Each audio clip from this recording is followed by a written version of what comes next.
Are you looking for strength increase? Are you looking to be faster? Is this a physique thing? Does it have to do with flexibility? Does it have to do with all of the above? And then I said, well, the next thing we have to do is decide where you're at in your journey. Are you at the beginning? Are you in the middle? Are you in the middle and plateaued? Are you toward the end of the journey and looking to do something else, something great and awesome or awful like DECA or, Lord help all of you, the Spartan Challenge. So we need to know where you're at. Then we need to know, are you male or are you female? Because there will be differences with the hormone management. And then we need to know, are you older? Are you younger? And not just in terms of your driver's license, but in terms of your physiology. So what we'll have the team do today, we'll start with Heather Abdallah. She's a nurse practitioner who works with us, and she'll be talking about this from women's health perspective. And then we'll move on to Keegan Schofield, nurse practitioner. He'll talk about it from men's health perspective. And then to Ariel Beam, who's here with us, and she runs the spa part of the program, but she's going to talk to you more about the skin. And you think about, well, the skin, what's that got to do with anything? It's the second largest organ in your body, right? What's the largest organ in the body? Not you, Travis.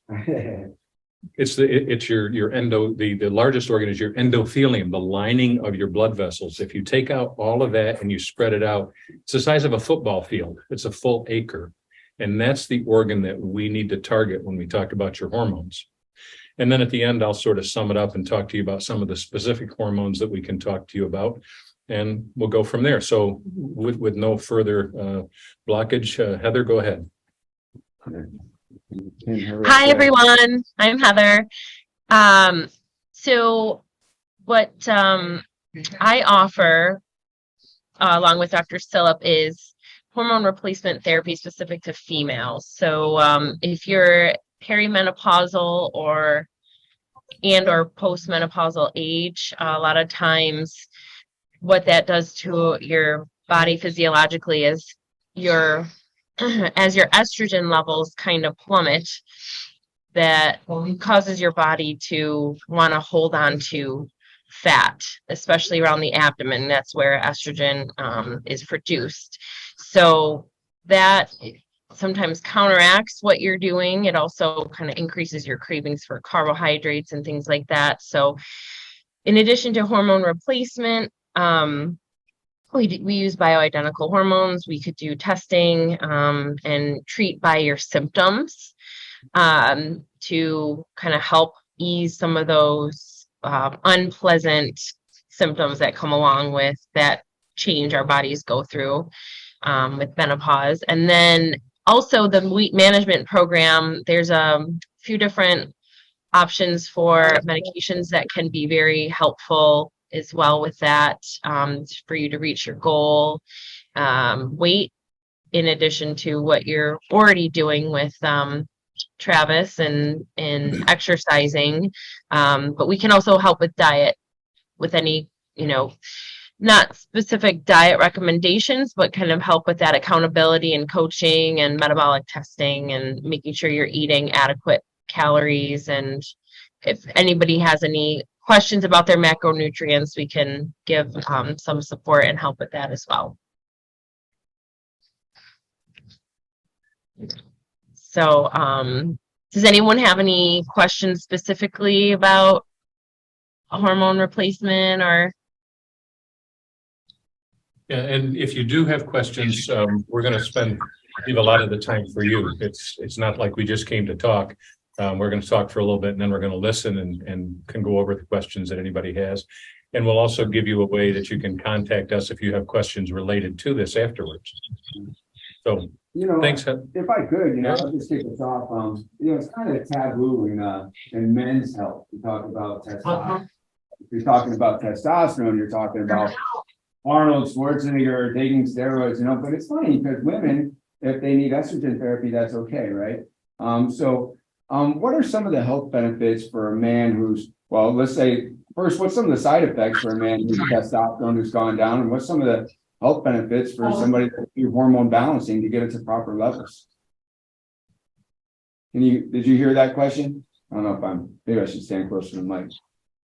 Yeah, and we're going to actually go through the benefits when we come back around the second time for estrogen, progesterone, testosterone for women, and for testosterone and interestingly, progesterone and estrogen levels in men, because you really have to look at all of those. It's not like you can just give women estrogen or you can just give guys testosterone. That balance is what's crucial. So let's move on to Keegan and he can discuss men's health. Yeah. So that's kind of the area that I was going to actually touch on now. So kind of to go off what Heather was talking about, you check metabolic function, and metabolic function is kind of a wide array. Oh, yeah. Good. It's kind of a wide array for men. I mean, it's a little bit different than women, obviously, but men's hormones are pretty much the inverse of women's hormones, right? So you check your testosterone levels, you check different things. The biggest complaints, and kind of to go on what Travis was saying, is the concerns that men have, especially as aging occurs, is increased fatigue, increased weight gain as well, sometimes decreased libido. So testosterone is a big aspect of that as well. Kind of like what Heather was talking about, the inverse of that is your estrogen and progesterone production. A lot of times your natural estrogen levels might be a little bit elevated, and that's going to cause you to be fatigued and feel tired as well. So, and a lot of times that's going to be the result of the weight gain for the most part. So what we offer is, different ways to test that. You test your testosterone levels, your estrogen levels. It's also helpful to kind of check and look at the labs as far as, vitamin D is a big component of that as well. Even thyroid function. So you just put everything together and shows, kind of gives you a broad picture of everything. And then we can, whether we do prescribe testosterone or we just kind of, help monitor everything. That is something that we can offer. Another option is different peptides that we have. Sermorelin is another common one. Sermorelin is a kind of derivative of a human growth hormone. It's a growth hormone releasing hormone, so it's not like an actual HGH, but it's a peptide and it helps kind of your body to naturally release your natural hormone levels. Helps increase that. That helps to stimulate muscle growth, development, recovery. And there's a couple different options as far as those go, but that's kind of the thing we go through is monitor everything, kind of monitor the progression and see how everything falls into place as far as that goes. So What is a peptide? a peptide. Yeah. So it's kind of it's a derivative of how do you describe a peptide? I describe it as a short protein molecule. Yeah. It's a collection of amino acids. And if it's the right length and it's the right sequence of amino acids, it goes to where it needs to go to in your body to stimulate what you've decided to make it to stimulate. So like when a protein breaks down, it breaks down into chains and amino acids and everything. And that's kind of the same progression as a peptide as well.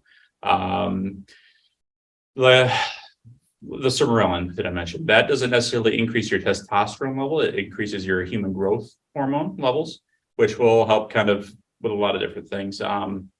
The big thing with like testosterone, if your testosterone levels get too high, that can do two things. It can either elevate your estrogen levels, which we can kind of control as well with medications and different things, diet and exercise as well.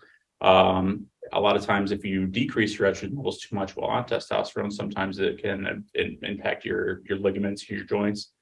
So sometimes the sermorelin helps with recovery for those aspects as well. And the human growth hormone itself kind of really helps to regenerate the muscle even faster usually than the testosterone overall does. So I think many times people hear human growth hormone and again, they think Arnold Schwarzenegger, right.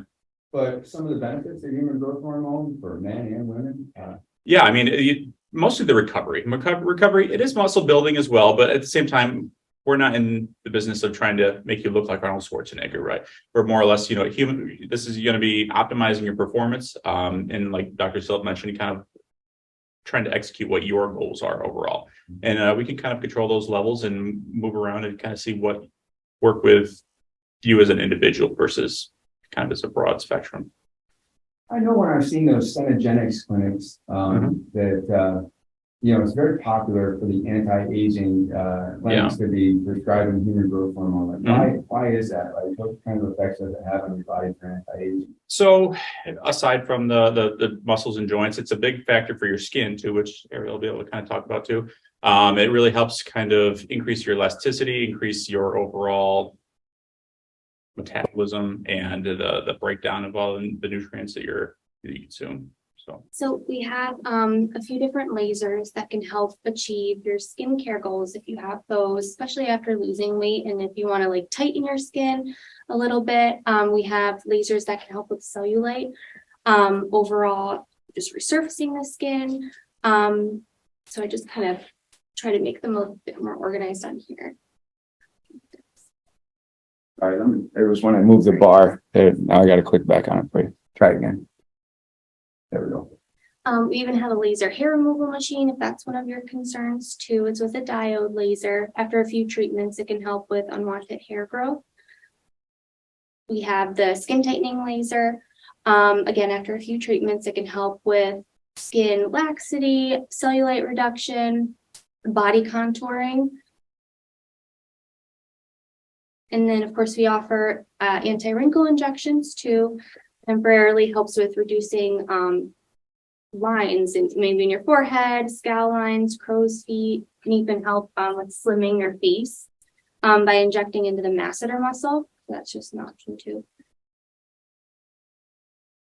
We offer PDO threading. They're dissolvable sutures that can help lift the skin. The idea is to help promote collagen regrowth. And so the skin stays in that position, but then collagen regrows for about 2 years after the sutures dissolve. And then, of course, we have dermal filler too. More common brands, we have our Juvederm, Restylane, Versa, Belotero. With weight loss, you can have unwanted fat loss in certain parts of the face that fat pads are essential with. So we try to mimic giving back that volume to the face and help restore it, whether it be cheeks, lips, jaw, chin, a whole bunch of areas. These are just some pictures. And then we offer skincare just to fit different skincare needs, whether you have dry skin, oily skin, combination. We have a boutique at the Skin Bar, so we can help organize a skincare routine for you and get you started on it. Might not be from like the same line, but we can help pick and choose and just help with your skincare goals that way too. I have a question. Yeah. I don't really understand body contouring very well. I mean, I've seen the machine and, but I mean, what does that mean? Like, how does it work? And like, what types of results do you get for people? So it could be, like if someone wants to have, like a tighter appearance to their stomach, it kind of goes hand in hand with tightening and, like cellulite reduction, and we just call it body contouring. But it's with radio frequency. So it's a controlled thermal injury to the skin that then helps grow collagen. So that helps kind of tightening and cellulite, but you can pretty much like shape areas. So if you feel like the last part to go is like always like this little, Yes. like, is that a very common area to attack? Yeah, you can treat, the love handle areas, back of the thighs, stomach, even the face, in certain areas, the chin.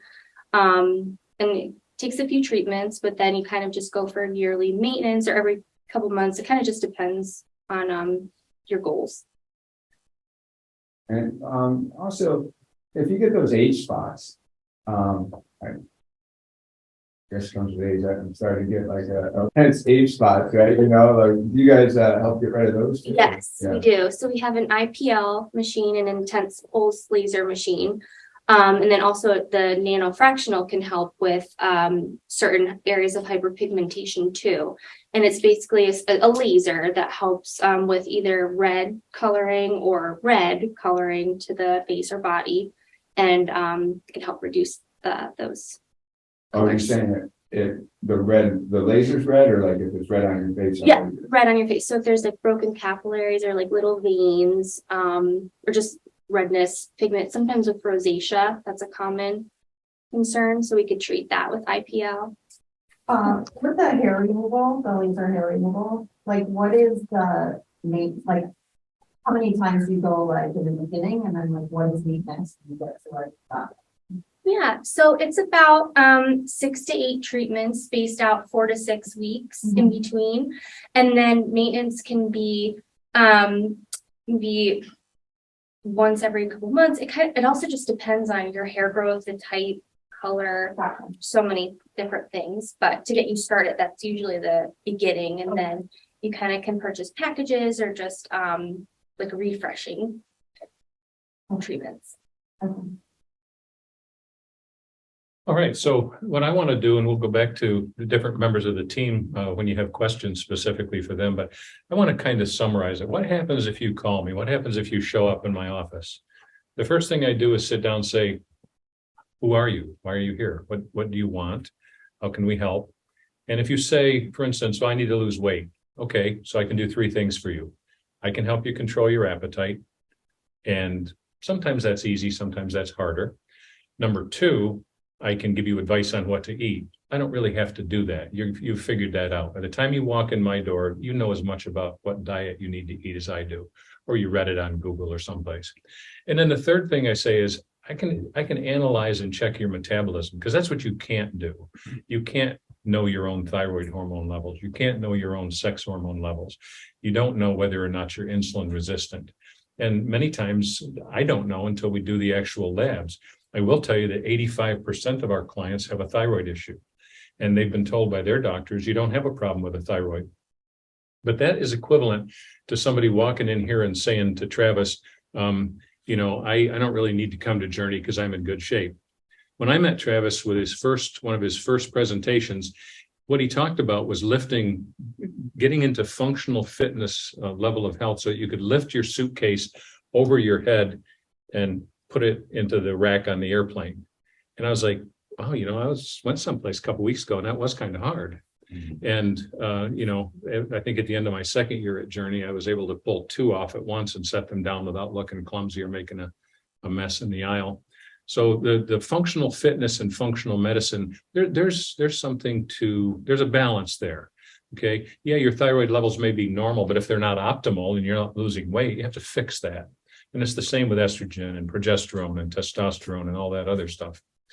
So one of the latest things that I'm sure you've all read about or heard about are the new injectable drugs for weight loss, Ozempic and Mounjaro, semaglutide, Liraglutide, tirzepatide.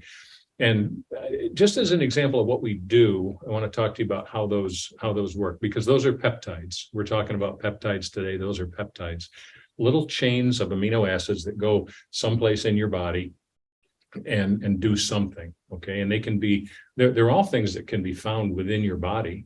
If you were to draw blood from a person that wasn't taking any medicines and look close enough, you'd find the same peptide that is in the Mounjaro, the Ozempic, etc. But you don't have a lot of it. So we give you a little more and it stimulates that particular process in your body. The target for most of these is the hypothalamus. You know what the hypothalamus is? So it's in your brain, and you can think of it like a cell phone, okay? Your cell phone is the hypothalamus of your world, okay? Because you got your cell phone and you're typing stuff into it and it's sending information out to the internet and everywhere. And information comes back through the cell phone and you decide what to do with it. Well, that's your hypothalamus. It's the controller. It's the central controller for everything. And in the hypothalamus, for instance, with the weight loss stuff, there's a place called the arcuate nucleus, abbreviated ARC. And when you use these medicines that we're talking about for appetite, they go to specific nerve cells, neurons in that arcuate nucleus that we call POMCART nuclei. Now, here's the interesting thing, what that stands for. POMCART, the P stands for pro-opioid melanocortin, and the CART stands for cocaine amphetamine regulated transcription. So we're sending those messages to a part of your brain that responds to amphetamines, cocaine, opioids, and sunlight. Now, what does that do? Well, what it actually does is it winds up reducing your appetite significantly. But then you say, well, what about other appetite controlling drugs like phentermine, which is an amphetamine, goes the same place? Why do people on crack get thin? Same reason, okay, goes to the same place. But when you stimulate it the right way and you don't overstimulate it, you get appetite reduction, your stomach slows down, doesn't empty as quickly. And, maybe you get a little bit of nausea from that, but generally it's well tolerated and you don't get addicted to it. But anybody who takes those drugs will tell you that they have this amazing experience that they don't care about food anymore. It's like, I don't feel high. I don't have energy. When phentermine, which is the old tried and true appetite suppressant, people say, I got a lot of energy. It's like, yeah, that wears off. Don't get used to it. You won't, it'll wear off. Crack and crank and meth, very addicting because they stimulate it even like way over the top. But anybody on these appetite suppressants will tell you it's the most interesting sensation. I don't care about food. I eat and I drink, but if I go to a restaurant, the menu's there and the waitress comes, it's like, oh, I forgot to even look. Whereas before, I'd have been scouring that menu. I'd have been ordering food. I want this, I want that. It's like, what do you want for dinner? Well, I don't really want anything. I'll eat or I'll cook. But it's interesting. Why is that happening? Because of where it's gone in your brain to that particular part of your cell phone, okay, your hypothalamus. So that's what we're doing with peptides. And we're sending the information different places with the growth hormone releasing drugs like sermorelin and ipamorelin. That's going to a part of your hypothalamus to cause it to say, make more growth hormone. Because if we give you growth hormone, you'll feel great. But the problem is after a few weeks, your sugar will start to go up and you start to get stiff. And it's a very short acting benefit.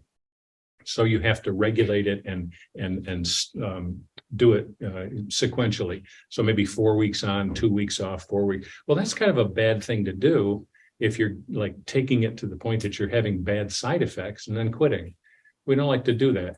So that's why we don't use regular growth hormone. Plus, it's crazy expensive. But the growth hormone releasing analogs work very, very well. And I'm going to spend just a couple of minutes kind of going through some of the peptides that we have available. And I'll give this all to Travis so that he can post it or discuss it further with you. And I'm going to do it in alphabetical order just because it's in alphabetical order. There's one called AD 9604. And see, a lot of these are not picked up by big drug companies. And the reason is there's not a lot of money in it. That can be made easily in any lab, any compounding. Burt's Pharmacy can make them. They don't because it's a lot of rules about making injectable drugs. And most of them have to be injected because they're little protein molecules. And what happens when you eat protein? It gets digested. It gets turned into other stuff. So if you do it with injectable, then it winds up working better. So the AD 9604 is another one that we use for weight loss. It specifically helps with fat burning. And it depends on where you're at in the weight loss. If you're somebody that needs to lose 75 pounds, this is not the drug you start with. You start with something to reduce the appetite, you get your exercise program going, etc. If you're the person who's going to make money in a bathing suit bronzed up on a stage, and you've got to have a body fat index or a body fat percentage of 9 as opposed to 10 to be competitive and win, this is something you consider. We had recently a professional soccer player. Her coach says, you have a body fat percentage of 20% to play. 22%, you're too fat, you're too slow. 18%, you don't have enough energy, you're not going to last an hour. It's 20% or you don't suit up. So when you get into the professional arena, a lot of the folks have to run it very, very precisely. Not all of us have to do that. Then we have another one called aminophylline with glyceric acid. Now that's marketed as Lipoderm. And I know it sounds kind of funny, but it's a cream that you can put on cellulite that makes cellulite go away. And there's all this stuff advertised. And if there's 100 things advertised, 99 of them don't work. There's a peptide mixture that works. There's BPC 157. That's kind of the Swiss Army knife of peptides. If somebody comes in and they say, hey, all my blood work is good. I'm working out, I'm walking, I'm exercising, but I just don't feel good. The BPC 157 is one of the best recovery peptides. Now, when you talk to somebody like that, you never get the story that, hey, everything in life is good. My job is good. My home is good. My exercise is good. I have no medical problems. What do they usually have that's driving them down? What's the big thing that drives us all down? Stress. So the BPC 157 can help respond to stress. Here's what's interesting. It's mostly used for irritable gut problems. And not to go down the rabbit hole, but everything that is happening to you all day long is related to your gut bacteria. And that's the bottom line. How do you get that better? Well, you eat the right foods, You drink the right drinks and you hope that the bacteria will get better. Probiotics, not much help. You take probiotic ABC, that's what winds up in the toilet. You have very expensive bowel movements. ABC does not stick. What bacteria do you need? You know, you need different than you need, different than you need. How do you know? We don't. There are companies that test that, but we still don't know what you need. So you have to get kind of back to nature. You eat the foods around you that are in season. You eat from the dumpster. By that, I mean you eat fermented foods. You can't just eat foods that have lots of pesticide that are super clean. You have to eat stuff that will rot in your stomach. And that's fermented foods, pickles, kimchi, sauerkraut, kombucha, apple cider vinegar. It's all about your gut. The BPC 157 helps regulate that. The bioidentical hormones that Heather talked about and will more. There are a number of different things than peptides that can be very useful for sexual health. There's bremelanotide, there's oxytocin, which is the love hormone. I was talking to somebody the other day and they said, is that what we give sheep to make them pregnant? And it's like, yeah, it kind of is, but it also works in humans as something of an aphrodisiac. And many of the compounding pharmacies will mix that with the erectile dysfunction drugs and actually market it to women.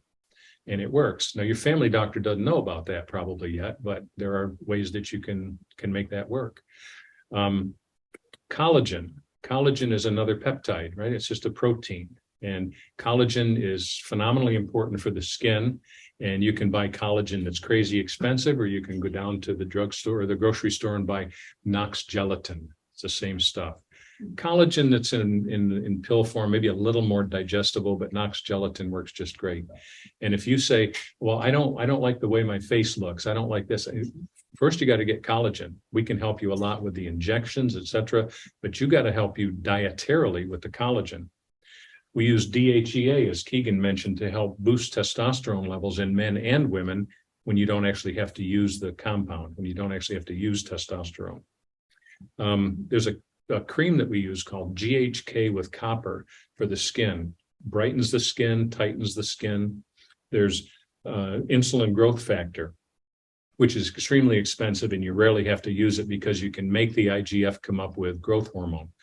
How can you build growth hormone? Exercise. How can you build it even better? Resistance bands, blood flow resistance, just starting to come back into favor. Okay, and you guys are doing that here. Yeah. You can also build it with the injectable peptides, sermorelin and ipamorelin and CJC 1295. And I mean, these names sound crazy, but again, this is the first time many of you are hearing about this, and it's out there. And Travis mentioned Cenogenics. Cenogenics is a brand, and they do a nice job, and they spend a lot of money. They charge you a lot of money, but that's kind of what we're talking about here. That's what we do. For infections, there are some peptides that help with infections, thymulin and one called LL37. We use that in people with Lyme disease who are just dragging because of the infection they had, or chronic mono, or now what? Long-term COVID. And long-term COVID can be everything from massive hair loss, sadly more in women than men, to a chronic cough, to chronic muscle aches, to digestive issues. And what is it really doing? Well, and again, going down the rabbit hole, chronic COVID, long COVID, makes the junctional cells in your gut open too much and stuff leaks out. What leaks out of your gut? Poop, okay? Stuff that doesn't need to be in your bloodstream. Where does it go? Everywhere. When it goes to your brain, what does it do? It makes the junctional cells in your blood-brain barrier open up, and it gets in to your cerebrospinal fluid, which should be pristine and sterile. And then what does it do? It messes with all the nerves, and it can give you a chronic cough. It can affect your vagus nerve and make you dizzy and sick to your stomach. It's the one that makes your smell go away. That's the process that makes you lose smell sensation with COVID. It can make your taste different. It can get to your vestibular cranial nerve and make you dizzy. It can affect everything. There's no part of your life that the COVID long-term COVID infection doesn't take care of or doesn't affect. And sometimes with the LL37 and thymulin, we can help your body turn that around. And I can go on with the list, but we'll make sure that that's published for you guys. Another important one that you'll hear quite a bit is one called Synapsin. They market Synapsin as a nasal spray, and it helps with cognition. It helps with your thinking.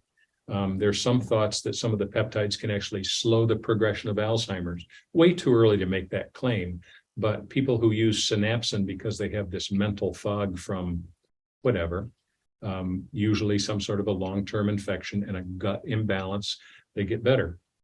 NAD plus is interesting. It's the riboflavin, vitamin B3 molecule. If you take B3, niacin, not riboflavin. If you take B3, your face flushes. So they figured out that there's a way to cut that molecule in half and give you the good half. That's the NAD plus. And we use that for somebody that comes in that says, I'm just down and my mood is awful.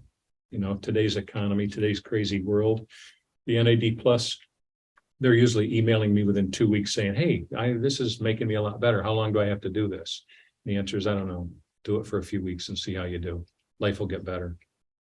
So that's just kind of the short version. And I'm going to turn it back over to the team and to questions from Travis and you guys. And my watch told me my 15 minutes is up.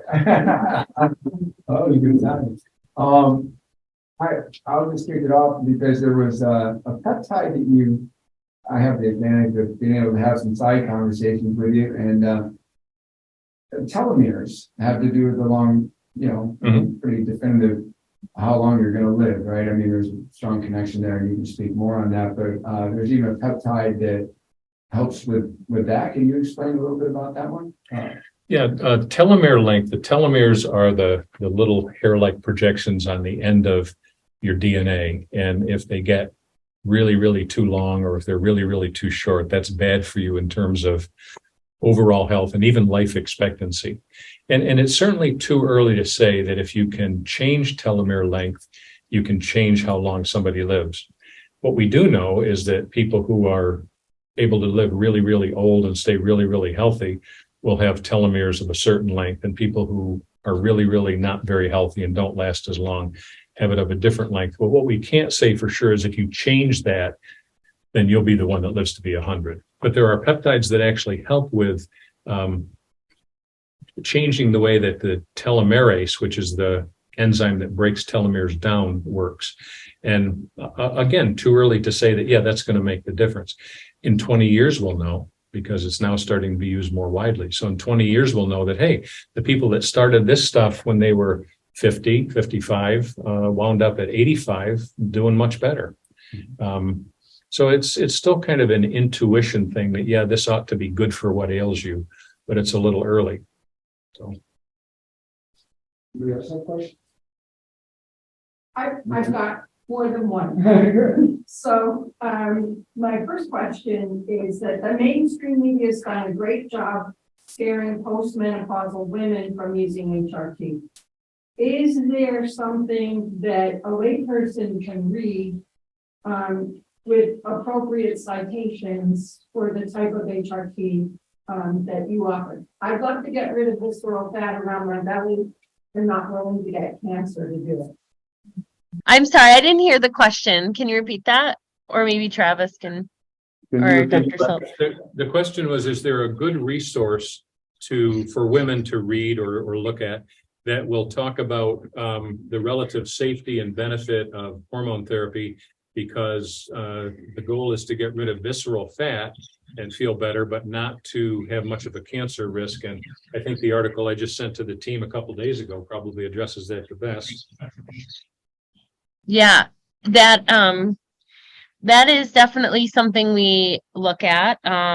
If you were to come in the office on a case-by-case basis, family history, personal history, whether or not you're a good candidate. And in general terms, it can be safe in lower doses and for shorter periods of time. There are a certain percentage of the population that may not be the best candidates for it, but there may be other options for us to optimize elements of your metabolism to help get you to your goals. But yes, Dr. Cilip, I think, shared an article that has a lot of good information on there. And certainly you can always feel free to reach out to any of us with any for a consultation too. if you're interested. The article was in the New York Times during this last week. And it basically talked about how women have been hornswoggled into not believing that hormone therapy was reasonable. You go to your doctor and you say, I got hot flashes. And they say, well, that's normal. That's a normal part of aging. And you may not even get to talk about the other problems. The history in this article delineates it nicely, is that in the 60s, hormone replacement therapy became possible. And of course, whenever something is possible, bet on a big pharmaceutical company to pick up on it, which they did, and they marketed Premarin. Now, if you don't know, Premarin stands for pregnant mare's urine. It's made from horse urine. And down in the Hudson Valley, there were horse farm after horse farm with pregnant mares with catheters in them, and they collected it and made the drug and gave it to women. And a number of studies ensued. When they marketed this in the 60s, if you look back to some of the marketing material, it is, depending on your point of view, either hilarious or sacrilegious, because it talked about women should take hormones because they'll be better in bed with their husband. And that was how it was marketed. You'll be sexier, you'll be more responsive to lovemaking and stuff like that. In 2000, the study started with the Women's Health Initiative that really put the brakes on hormone therapy, because they said, with Premarin, you have a higher incidence of breast cancer. Well, what actually happened in that study with Premarin, that's not with a bioidentical hormone, but that's with horse urine drug, there was in women between 50 and 55, they found more breast cancers. When they studied the women all the way out to age 70, they found there was no more breast cancers. The breast cancers were no more deadly. The morbidity and mortality rate of both groups was exactly the same. And it's most likely not problematic. It did underscore the fact that if you take hormones, you do have to do your standard gynecologic follow-ups, mammography, et cetera. And if you take just artificial progesterone, or progestin, that's not particularly good for you. Again, how bad is it? Well, not very, but it's not the most optimal. If you take hormones orally, birth control pills, oral estrogen, oral progesterone, it's got to go through your liver. So you got to take a massive dose, and all of the metabolites, the things that the liver breaks it into to get rid of it, are not particularly helpful. If you're using it transdermally as a patch or a cream or as a lozenge, so it's absorbed through the lining of your mouth, you have a lot less of those potential side effects. So, but it's a case-by-case basis. And I had somebody, I think it was yesterday or the day before, whose estrogen level was okay, progesterone level was kind of low, so that there was an estrogen excess. So I said, well, your labs show you have an estrogen excess. And she's like, well, I have hot flashes and mood swings, and you told me that was estrogen deficiency. Absolutely correct. The problem is the estrogen, even though it wasn't high enough, was out of proportion higher than the progesterone. So there's somebody that, to benefit that woman, we have to give estrogen and progesterone to get them up so that the ratios of progesterone to E2, estradiol, are where we need them to be. And then, and it's not this simple, but it's pretty simple. And it's simple enough every doctor should be doing it with you. Do you have mood swings and hot flashes? Yes, you don't have enough estrogen. Do you have night sweats and insomnia? Yes, you don't have enough progesterone. Regardless of what your level is, not enough for you. And do you have painful intercourse, vaginal dryness, or low libido? You don't have enough testosterone. Doesn't matter what your level is, it's not high enough for you. Once we know the answer to that and about 20 other questions, and again, hormone management is 20 questions, 19 questions about you, 1 question about the labs. Once we have that answer, then we can balance that, and it's no longer a problem. And the question is, how long do you take it? The only thing the studies have shown is that if you start hormone at age 70, you may have a slightly increased risk of causing cardiac problems. So if you start it early, you have less risk of getting cardiac problems later. So the risks are vastly overstated. And as long as you're careful with the analysis and then careful with the follow-up, I think the benefits far outweigh the risks. Thank you. One more. The injectables, the medicines that you use, are they all FDA regulated? And if they're classified in the vitamin category, what lab are you using to guarantee the veracity of the label? we vetted a number of different compounding pharmacies and used two of the biggest in America. One is Compounding Pharmacy of America in Nashville, and the other is South Lake Pharmacy in Tampa. And they are FDA regulated, and the pharmacies are regulated by, I mean, the FDA doesn't usually come to a given pharmacy. There are associations that come to those. Those are both PCCA regulated and inspected and approved. And the drugs, compounded drugs, are generally not covered by insurance because nobody's ever come out from compounded pharmacies and said to insurance companies, hey, we want to do a deal here.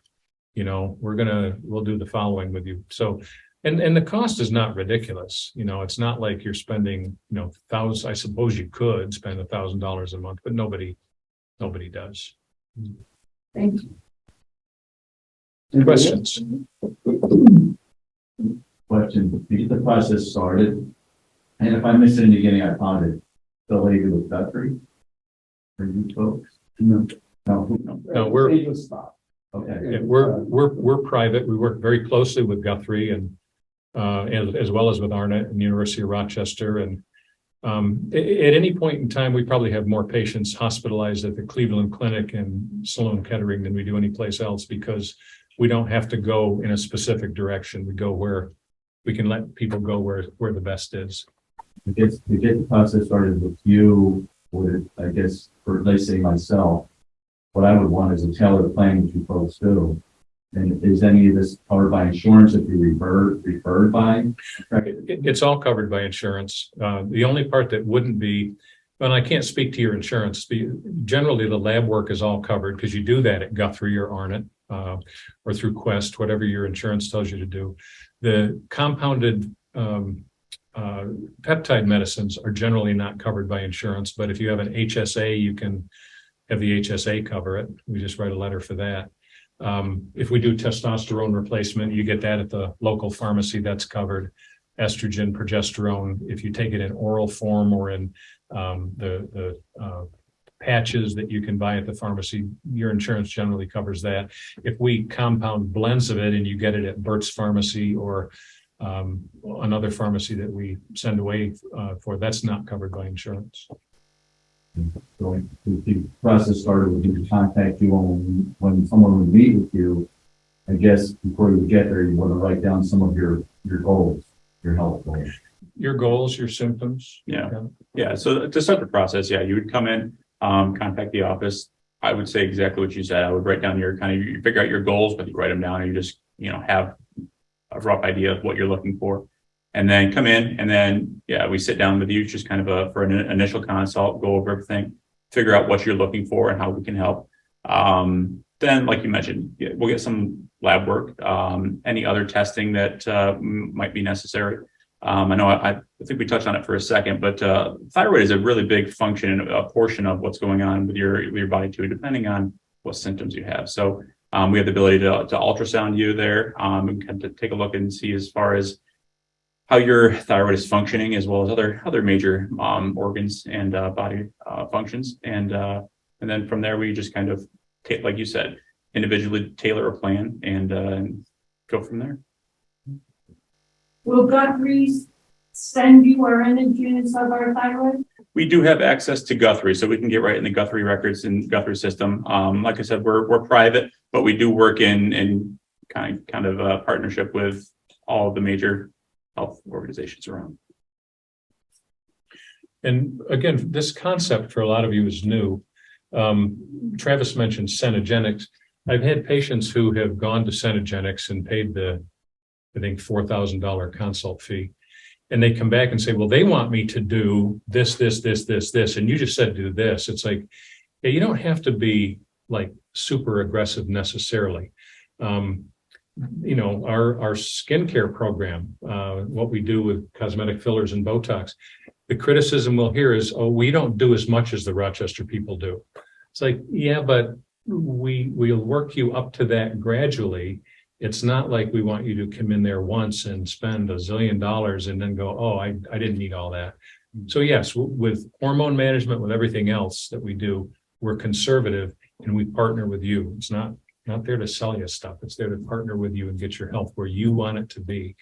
And, your goals are the first thing we need to talk about with any of this. What are your goals? Well, I just wanted to add, for you to comment on, I was at a conference and they were talking about men's health, and it was interesting to hear how often low testosterone has been diagnosed as depression and treated with depression medications. I mean, it's what they were talking about at this conference. And I don't know what your experiences are with people and, that kind of scenario, but if you could speak to it, I think it's important. I was just surprised because what they do, or at least at the conference, is they said they kind of keep lowering what a man's testosterone should be and what the acceptable range is. And meanwhile, maybe somebody's walking around with barely enough testosterone to feel like they have any drive. And so then they're thinking that they're depressed. I don't know if you have any thoughts on that or agreements or disagreements. Yeah. So frankly, I think the biggest thing is really the lack of understanding and realistically formal education on it from the very beginning. You go through school and you go through it in training and everything, and you're not really taught much about testosterone as a whole, especially not as far as the aspect of, looking for, even if you're not looking for peak performance, just standard healthy daily living. That's a very big and underserved area. And that's kind of what we're looking to improve. The range of testosterone is still a very vast, unrealistic expectation, I think. The typical range, anywhere between 250 and 1,000 being a huge portion. And realistically, we have, a lot of men that come in, and I'm speaking on the male side of things, but this affects women just as much too. But as far as testosterone goes, you have a man that comes in and his testosterone comes in at 300. So you're within that normal range, but that's usually very suboptimal. And depending on how they're feeling and doing that, that's definitely something that needs to be looked at and addressed. The big concerns and risks that a lot of individuals and other providers have is the concerns and the stigmas that you've heard about testosterone. So you think that you're going to get all these different things, and they look at it instantly as far as being an anabolic steroid or something like that, and it's not. It is to an extent, but this is much different than any of the other anabolics that you would look at. This is an actual a hormone, and we're not looking to achieve the same things that you would with other anabolics and things like that. The risks that you're always taught, you've got to be cautious of, prostate cancer, you got to be cautious of increased liver damage, kidney function, all those type of things. And obviously that's something we monitor very closely. And by no means we're going to get you to a level that's going to be a risk or concern. In the last 20 years, I've seen exactly one patient who had problems with his liver from testosterone, and he was taking an oral version that he got from an overseas pharmacy, not with my supervision. He came to me to get fixed up, and he's fine now, but we have never seen a problem with that. I have never personally, and I think I would have seen your cases too, had to stop it because of any liver issue, because of any kidney issue. Rarely someone's estrogen level, a guy's estrogen level will go up and we have to block that down. And even more rarely, the red blood count comes up and we have to tell them to go donate blood. So there rarely are problems, and problems with women in hormone replacement even rarer. But that's what we're always watching for. And in terms of the risk with regards to the question you asked, if you're doing hormone replacement with us, you got to do the mammography or thermography or MRI or something. We'll talk about what that is. But you have to kind of follow that. But we're going to be asking you a lot more questions than you're asking us in terms of what to do about this stuff. So, what about diabetic patients? Because I'm on insulin pump. Mm-hmm. So you don't get to go back to the Mounjaro and those as an appetite suppressant. Probably not a great idea. It would be vastly overkill if you're already on insulin. But there are many other ways to work with appetite suppression. And one of the things that you have to be conscious of when you're on insulin is that you, by definition, have insulin excess. So there are some herbal supplements that you can use that can reduce the degree of resistance of your cells. That's berberine and cinnamon primarily. There are some of the peptides that can do it. The berberine and cinnamon usually are enough. And the way that you determine that is there are lab tests that tell exactly where you at in terms of the insulin resistance. And one of the best way you're in the best place in the world to reduce insulin resistance by increasing muscular strength, because the muscles are what burn it, what burns the sugar and the glycogen and keeps the insulin level from having to be as high. And so not just about pounds, it's about muscle strength. Thank you all very much. You know, you guys heard me talk about it earlier, but, you know, I only see Dr. Cilip and my hematologist because, you know, I've really switched from, you know, waiting to treat illness to optimizing my health. You know, like I'm not waiting for my skin to turn yellow or gray and then go see a doctor. I want to catch things earlier and do what I can. And these guys are just terrific. I can't say enough good things about them. So thank you guys for being here today. Thank you very much. And thank you. Thank you for joining in. You have a beautiful baby in your arms. Thank you.